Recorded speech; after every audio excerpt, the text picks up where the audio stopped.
nagpapasalamat po ako sa Panginoon. Unang-una sa protection niya na binibigay niya sa atin sa araw-araw. At bali, may nangyari po kasi sa akin last Tuesday ng madaling araw. Sumakit po yung tiyan ko. At hindi ko po alam kung anong oras yung pananakit ng tiyan ko. So ang ginawa ko po, tumakbo na lang po ako sa toilet para umupo po. And then, nung pagkaupo ko po yun, nawalan po ako ng malay. So, bali, hindi ko po alam kung ano na yung nangyari. At saka hindi ko rin po alam kung gaano ako katagal na nawalan ng malay sa toilet. So, siguro po yung pagkakaupo ko, na ano po yung noo ko yung sa sink. Tapos yung pagkakabangga po sa sink, kasi matulis. And then, fell down na po ako. So, ito naman po noo ko yung natama sa floor. So, nung nagising lang po ako dahil po sa naramdaman kong nahihina ako. So, siguro po kung hindi ako nagising. So, nagpapasalamat po ako sa Panginoon dahil po kahit na po gano'n ang nangyari, kahit nakiubo ko, hindi po ako nakaramdam ng kahit na anong pananakit ng ulo or lagnat, whatever. So, talaga po ang Panginoon napakabuti niya sa atin, basta po manalig lang po tayo sa Kanya. At lagi lang po nating sambitin sa Kanya na siya po yung kasama natin every minute ng ating buhay.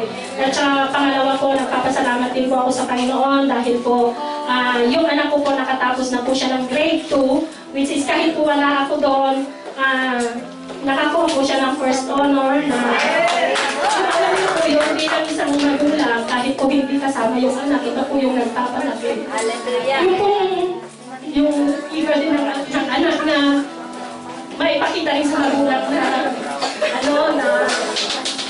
yung pong protection talaga ng Panginoon, yung kaya kailangan lang po talaga natin mag-obey sa Panginoon. Kasi kung nag-obey po tayo sa Kanya, isang package din na po yun. Pati po mga mahal natin sa buhay sa Pilipinas, kasama na po sila.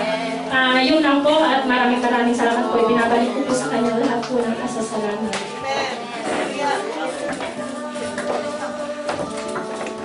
Pasalamat din po ako sa Panginoon for the many blessings that we have received. This week po, ang favor po ng Panginoon na binigay niya sa akin kasi yung amo ko sabi niya, ready na lahat ng papers na kailanganin ko para sa aray ko. Tapos, ang blessings talaga ng Panginoon, sunod-sunod. Naranasan ko din po yung instant healing ng Panginoon kasi nung Saturday, napasok po ako, tapos kinawagahan, nagulat ako kasi wala na yung paso. Sabi ko, wala na trace yung paso. Sabi ko, thank you Lord kasi naranasan ko na naman ulit yung healing mo, yung pananakit ng ulo ko na kung may pitik-pitik, nawala din. Thank you sa healing ng Panginoon at nagpapasalamat din po ako sa pagkapasa ng scholarship ng kapatid ko at sa graduation nila this April 11. Nakakuha din po ng 3rd honorable place yung kapatid ko, tapos yung 2nd year na kapatid ko, 1st honor. Kaya magpasalamat po ako sa Panginoon dahil sa maraming blessings na binubuhos niya sa amin. At binigay sa akin na word ng Panginoon. Set your mind, encouragement ko din po sa lahat sa atin na binigay na word ng Panginoon. Set your mind on things above, not on earthly things. Set your mind on what is not on what is seen, but what is unseen. For what is seen is temporary, but what is unseen is eternal. Let's fix our eyes on Jesus, the author and finisher of our faith.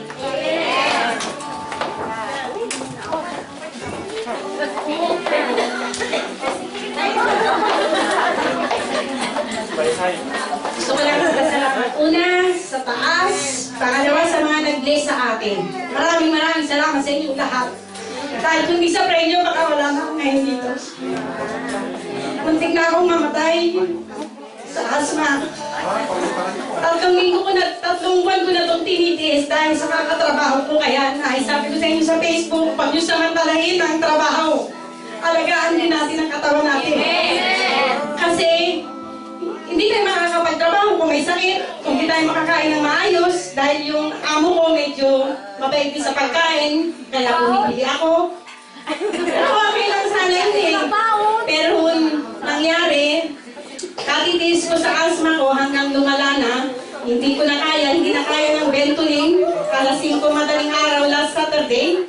Nakiusap na ako dun sa nobyo ko, sabi ko, please come here. I'm gonna die now. Pero matagal pa siya kasi malayo ang bahay niya sa Pungkaran, sa Avenida America ako nakatira, like 45 minutes na biyahe. Alam niyo ba, isa lang ang dinadasal ko, sabi ko, ayoko pang mamatay. Kasi masayain akong tao, hindi ako ng problema kahit kaninong Pilipina, hindi ako nang-aargabyado. Sabi ko, gusto ko pang mabuhay, maging masaya, lalo na pag pumupunta ako dito. Nabibless talaga ako. Kasi wala nung matuntong ko itong tahanan na ito na binala ko ni Ate Dolores. Malaking nabago sa buhay ko. Kaya nung mga oras na yun, sabi ko, Diyos ko, huwag mo muna akong kunin. Masaya ako sa buhay ko. Hindi ko pa gustong mawala. Gusto ko pang marinig yung mga salita mo. Malaman yung maraming kabutihan sa mundo. Huwag muna ngayon. Halos wala na akong hininga. Ang Ventolin hindi na gumagana sa akin. Halos, lumalabas na ako ng bintana para makahinga lang. Alam mo ba, nung dinatan ako nung nobyo ko sa bahay, yung dalawang kasama ko kasi natutulog, ayaw ko silang istorbuhin dahil halos hindi rin sila nakakatulog sa upo ko. Ano na siya, sabi niya, sige na, bumaba ka na. Ang masakit pa, pagdating ko doon sa, siyempre wala tayong papel, wala akong papel, hindi ka basta makapasok sa mga ospital. Pumunta ako sa labas, sarado, ay mga haba ng pila. Ang ginawa namin, nung pumunta kami sa Pungkalan sa salita doon, sa awa naman ng Diyos, nasikaso kagad ako, pero nakaupo ako ng 4 na oras sa oxygen.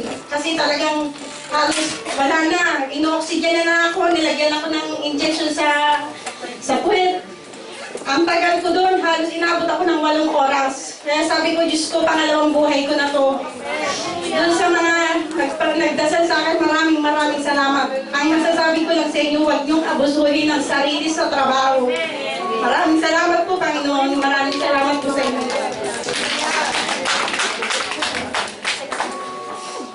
Magandang umaga sa inyo lang. Papasalamat din ako dahil nakapakuwi pa noong December ito sana. Kaya lang talaga naubusan ng time.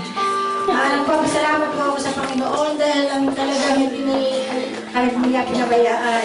Dahil nung dami pong problema, dating namumupahan niya talagang binigyan kami ng Panginoon ng bahay na para sa amin. Tapos yung iba kasi ang daming hinihingi na down payment ang laki, pero sabi ko, Lord, wala naman kaming 500,000 para pang daw sa bahay. Pero awa ng Diyos talaga ibigay Lord ng kahit 5 wala kaming itinawang sa bahay. At nakalipat na kami nung bago ko pinunta dito. Kaya maraming salamat sa mga prayer, ng mga kasama natin. Sa talagang napakabuti ng Panginoon. Tapos sa aking anak, isa pa rin na-promote sa kanyang trabaho. Praise God, talagang magwala lang tayo sa Panginoon. Talagang magbibigay niya lahat ang ating mga kailangan. Praise God. Thank you.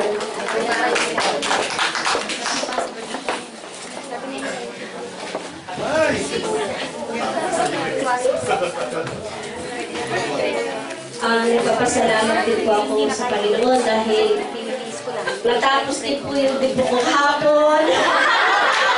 Kasali si sinupot yung dibo ko. Kaso si Kuya, may mga kuya at mga ate rito na bibigyan kita ng pabili ng papaitan. Bibigyan kita ng pabili ng sisid.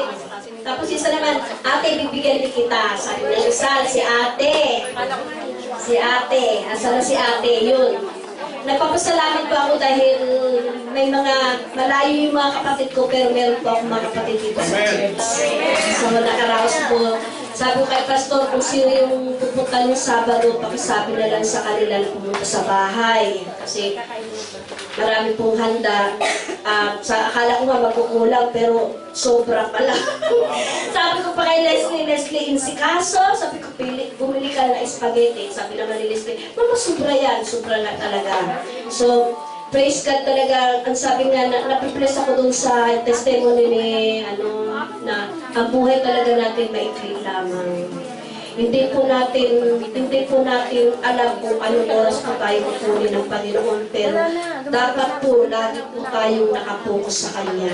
Kasi mas anong oras po talaga, ganyan lang po tayo ng Panginoon. Kasi ang katawan na ito, sa Kanya itong katawan na ito, binili tayo ng malaking halaga ng Kanyang dugo.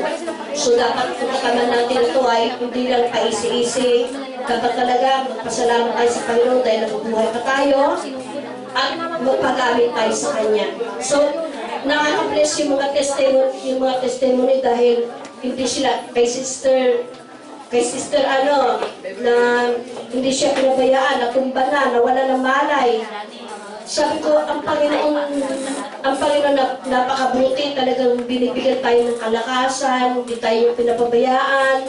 So, kagaya ko rin, pag natatanungin ko, ilang edad ko na, tis lang ako, tis. Tis. So, nagpapasalamat ako ng buong puso sa Panginoon. Binabalik ko sa Kanya ang lahat ng papuri ko sa Kanya. Amen. One minute lang. Tama na. Good morning to everybody. Good afternoon pala. Una sa lahat, ako'y nagpapasalamat sa Panginoon sa buhay namin ng pamilya ko, sa mga anak ko. Thank you sa Panginoon, yung bigay niya ng dalawa kong anak ng katalinuhan at wisdom, at yung pangalawa ko second year ay sa wakas, natupad din yung pangarap na kahit na top 6 lang sa overall na second year ay nakakuha ng top 6 sa overall na second year. Nakatanggap siya ng 3 medal. Basta 3 medal. Saka talagang nagpapasalamat ako yung grade 5 ko. Nakatanggap din siya ng kahit top 7, mama, okay na rin yun. Sabi ko ganun, at least naka-top sila sa school nila. Kaya nagpapasalamat ako, nagpupuri sa Panginoon at hindi niya pinabayaan yung mga anak ko na binigyan ng katalinuhan, kaya binabalik ko pa po ng Panginoon.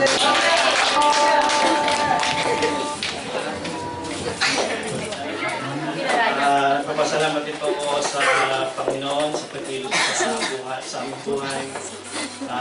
Lalo po sa aming anak na talaga pong wala po namin isang lalaki na dapat po ay third college na ngayon po ay third high school pa lang. Pero papasalamat ako sa Panginoon kapag po nangyari sa Brother Richie na nakuha po siya ng exam sa DepEd na yung grade. Nakapasa po siya ngayon po pagpasok ako sa college na. Papasalamat ako sa Panginoon. At saka po yung anak ko pong babae na nagtatrabaho dahil ang contract niya hanggang February na lang. Pero presyo din po na po yung trabaho niya trabaho. Kaya po nagpapasalamat ako sa Panginoon. Talaga po pagka kumapit ka sa Panginoon, nag-obey ka sa Panginoon, hindi lang po nagpapalay. Lahat po ng mahal natin sa buhay, papalain. Amen! Kaya po binabalik ko ang salamat papuri sa Panginoon.